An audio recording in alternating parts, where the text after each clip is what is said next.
आज होता संडे आणि संडे म्हटलं की सगळ्यांचा सुट्टीचा दिवस आणि आपला साफसफाईचा. सकाळी अंघोळ वगैरे आवरली आणि लागले नाश्त्याच्या तयारीला. नाश्ता बनवला आणि जेवण असो किंवा नाश्ता, पहिला मान तर आमच्या आजींचाच असतो. आजींना नाश्ता दिला, त्याच्यानंतर आम्हीसुद्धा नाश्ता करायला बसलो. रात्री केलेली होती बिर्याणी, त्याच्यावरच नाश्त्याचं काम चालवलं मी तरी.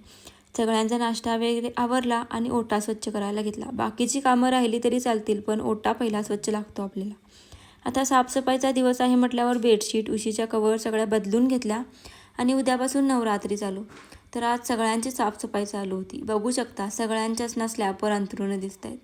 आता नवरात्रीत तर नॉनव्हेज बंदच असणार, म्हणून आज रात्रीच्या जेवणात ना अंडाकरीचा बेत होता.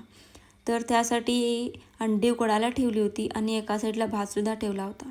त्याच्यानंतर मसाल्याची तयारी करून घेतली आणि मिक्सरला वाटून घेतला.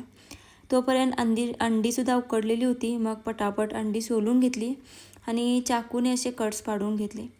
थोडं तेल आणि हळद टाकून ना फ्राय करून घेतली. त्याच्यानंतर बेसिक आपले रोजचेच मसाले टाकून ना अंडा करी बनवून घेतली. त्याच्यानंतर सगळ्यांनी जेवण केलं. आजच्या पुरता एवढंच. भेटूया पुढच्या व्हिडिओमध्ये.